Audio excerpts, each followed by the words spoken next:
Well, the recent spike in cash and transit robberies has once again highlighted the proliferation of guns on our streets. Since January, there have been 249 attacks on cash and transit vehicles. Another major concern is the robbers' access to explosives. So eNCA reporter Pule Letshwiti-Jones is tracking that story and joins us now to give us the very latest. And Pule, very warm good morning to you, colleague. Once again, we talk about cash and transit highs, but also placing the focus on where the guns and explosive possibly could be coming from, who could be supplying these criminals with all these guns. That's a big question that I suppose highlights our focus this morning. Yeah, definitely. Good morning. The proliferation of guns in the streets is something which is quite concerning. Just last week, we heard of a police station in the northwest, which was, of course, robbed, and criminals fled off with guns as well. But while this is the case, we now know that Gauteng is notoriously known for the cash in transit heist robberies, topping the list as being the hotspot, followed by the Eastern Cape, then KwaZulu-Natal as well. But this is not the first time we see this. We often see this kind of a criminal pattern closer to the festive season as well. But what's quite interesting is that this year, compared to last year, we're seeing an alarming rate of these cash and transit robberies as well. But of course, the issue of guns which are being used in these crimes by criminals is one which is concerning.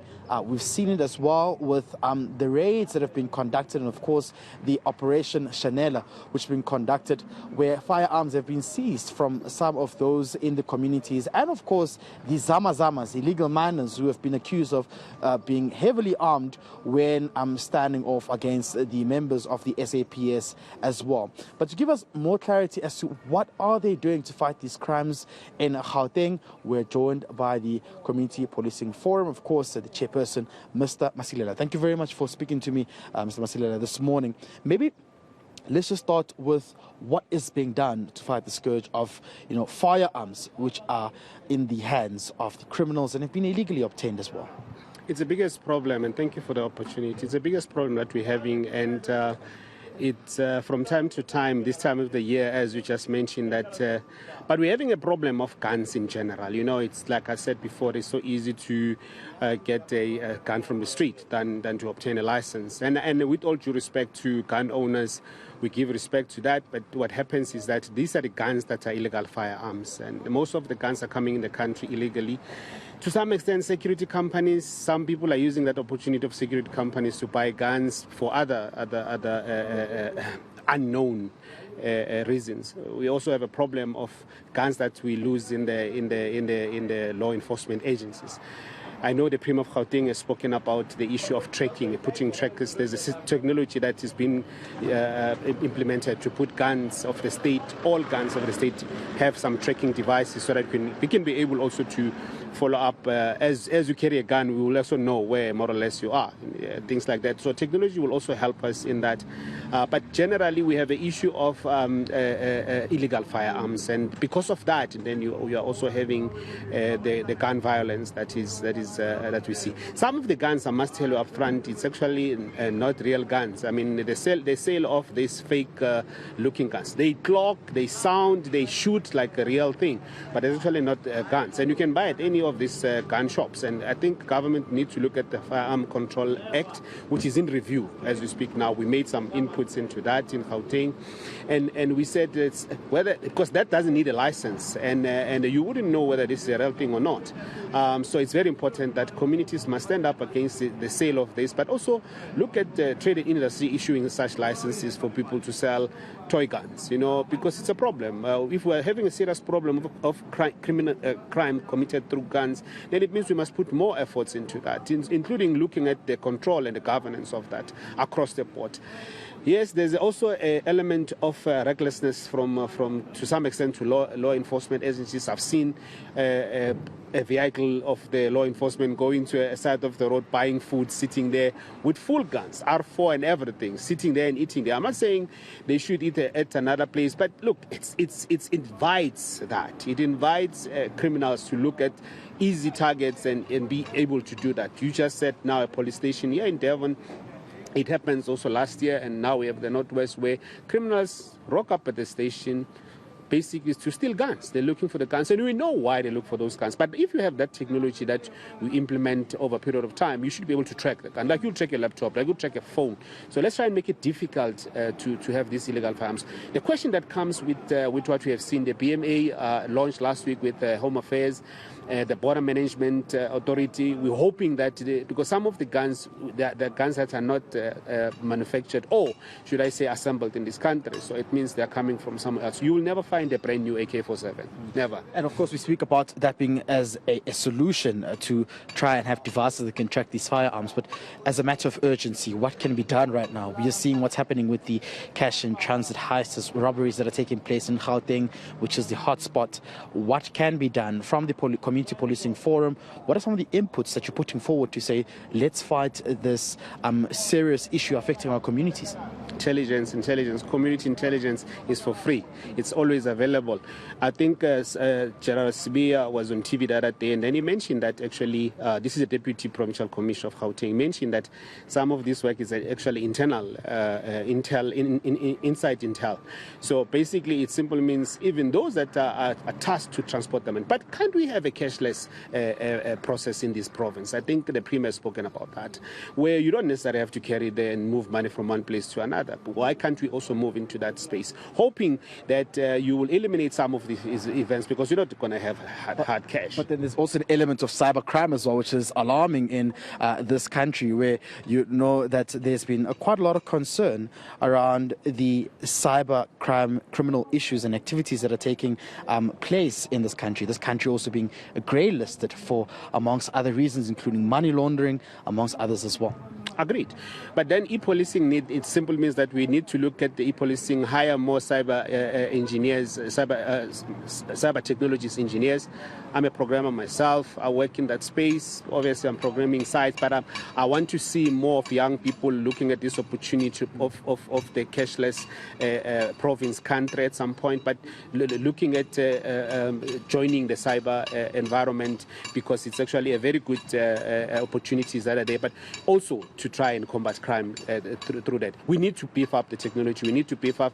We need to talk no more. We need to act, no longer talk about e-policing. E-policing is something that we have to do. We can't do policing the old-fashioned way, whether we like it or not. I mean, you just mentioned something. I take you back about intelligence. And I was speaking to a crime expert earlier on, Yusuf Abramji. Is it a concern that intelligence is not able to pick up some of these cash and transit heist robberies? When you speak about this, you have a flashback of how well the July unrest was well planned and coordinated. There was an issue around where was the intelligence. We are seeing an increase in these cash and transit heist robberies as well. Is that a question? Where is the intelligence? We are told that it took just almost over 30 minutes before police officials could arrive on the scene on the N12 when that heist took place as well. Is this a concern? Oh, no, definitely. You see, intelligence is forever available. It depends what kind of intelligence you're looking for. So there's no shortage of intelligence. It's a question of how do you utilize that intelligence. That's what is out there. So community intelligence it's even freely available at any given time. Somebody knows somewhere how somebody's planning something. You know what I'm saying? If you look at this cash transit that happened last week, these guys are found in Mapetla, somewhere in Soweto, with some of the trackings that are taking that are leading to that case. So it tells you that some people are planning. If you look at Makado, what happened a few weeks ago, where police pounced in and obviously there was a shootout, 18 criminals were killed, but because there was intelligence that was given to that. So we need to fast track on the intelligence. We need to get more law enforcement into intelligence, because technology works with intelligence. Without the other cannot work without the other. You can have all the technology that we have, but if you don't have intelligence, you're going to be sitting here and doing basically nothing. So intelligence, I don't know how much can we emphasize on that to government. How much can we emphasize that intelligence and community intelligence is for free and it's available. If you look at the July unrest, that was spoken. The first truck was lit in Moy River. You could have tell that actually this is what is going to happen, because that's how it started. It was like, okay, now we know these trucks, these truck drivers are banning trucks, but it was not the truck drivers at the time. So things like that. So we need to, this don't care kind of attitude when you're doing when you're gathering intelligence. It has to go. Otherwise, you're having people who are just saying, no, but we know that there will be shooting next week Friday. So what? Because there are 2 or 3 people that have died. That's not how it works. One life lost is life too many. Very true. And of course, course, when you speak about how they should treat these kind of operations with much more sensitivity and care, it brings me to the Gauteng Community Police Forum. Are there resources to fight this crime? I often speak to some of the members who are saying they don't even have guns to fight the crime. When you're facing a criminal who is heavily armed, it becomes quite a concern to even protect their communities. Is this an issue that's affecting some of your members as well? You wouldn't do this if you are not real passionate and you have a thick skin, I can tell you now. And once you are in this space, it's very difficult to live. Look, this community police volunteers and police forums and community patrollers, these are the real heroes of our existence. Many of things could have been worse, but you also have this intelligence. But you have people who will face a criminal with heavily armed criminal with nothing. But is that not concerning? But it's definitely concerning. We're moving into that direction of bulletproof. We're moving in that directions of training. We have Community in Blue, which is close to the police reservists at some point. Serious training that must take place. Some of the things detect, know more or less which is a real firearm, which is not a real firearm, things like that. So there's a lot of training that's taking place. We appreciate and we're happy with the resources that the minister has made available to all the CPFs in the country, and we're looking forward that this is going to be annual. It's no longer just a once-off. This is going to be every budget we're going to be able to. Then it's a start. Then you must see some difference. Come this year, next year, we should have an interview of a different headache if that's the case. But crime will never be wiped out, but crime should be reduced. And of course, just before I let you go, as South African, of course, what we're saying right now, are we losing the fight against this crime? These brazenness from the criminals that the kind of crime that's executed when facing off with community members or other innocent civilians as well.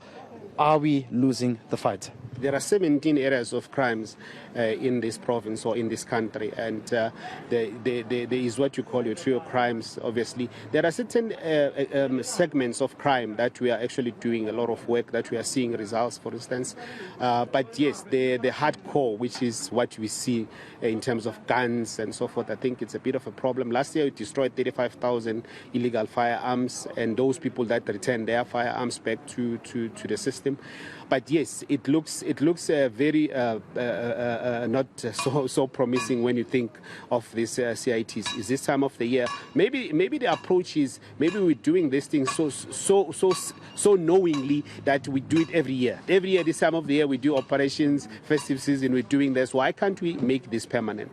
I know there's an issue of resources, but with the 10,000 police trainees that will be coming out in December this year, you look at last year we had another 10,000 that came out.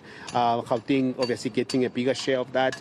You must have seen some of the malls and the ATM bombings going down. It's just that sometimes we take too long and we plan too much. Some of these things should not be on. Actually, shouldn't be broadcasted. Shouldn't be. We should come in, do what you need to do, and that's because that's how intelligence works. People are willing to give intelligence, but if there's element of corruption, of Maslela has said that, Maslela has given this and so forth, it's also a bit of a problem. The trust between the community police, it has to be at highest at most times. Yes, at times, right, in some instances you find it at the lowest, but it's because of those rogue elements, or should I say corrupt elements in the police, that we must always fight and get rid of. Mr. Basile, I just remembered, the Zamazamas or illegal miners are out of the hole again, causing a lot of chaos and mayhem in communities. I just got a message from community members in Riverlea and Zamimpilo again saying they're out again. Is there a solution to this, seemingly to try and fight back against the illegal mining in the country? It's so disturbing. I saw also on TikTok what you just said now with the communities, with the Zamazama spec. Somebody somewhere is making money out of this, and this the appetite of the state not wanting to arrest the situation, it gives us problems. You can't defend things like that. When you come and you say to communities, work with government, work with the police, but then you find that there's an appetite. DMR, for instance, we are busy with a petition now to force DMR to do this. Last when we were in Rivoli, we had to also, obviously with our sponsors, hire those caterpillars to close some of the easy holes that the underground mine, but there are bigger ones that needs DMR and so forth. So power of the people must drive us to a point whereby we must write petitions, we must redirect our energies to DMR, and if we must call a spade and say, look, Minister of Minerals and Energy, you are doing us down, we should be able to say it without fear or favor, because that's what is happening. You don't have appetite to assist this process. The fact that you didn't charge those mines to close those open mining holes, it can't be our problem. Fix it. You have a budget. Why can't you fix that? And go to private sector. Go to those mines that are still available. Let not do the CSIR. Can you imagine if next year we all put our efforts on the Mandela Month and say, nothing else, we're concentrating on closing the mines, the whole country. We're not buying anything. We're not sending anything. We're all taking our efforts in private sector, public and government. We're closing the mines. Make it a project that you can be able to look back. Don't close one here, rehabilitate one here and leave others. And then also the issue of BMA. I'm excited that we have the Border Management Authority, but how I would like that it also covers a bigger force base. Our people need to be crime conscious. Our people need to be activists. All of us, we should be, including yourself. Thank you very much, Mr. Basilela from the Gauteng Community Policing Forum, of course, joining us this morning. Quite an interesting discussion we just had here this morning. Of course, they are concerned about the spike in the cash and transit heists that continue to persist in the economic hub of the country, of course, being Gauteng, followed by the Eastern Cape and KwaZulu-Natal as well. But of course, police saying that they have everything under control. Well, we hope to see as to whether they can fight the scourge of these dangerous crimes as well.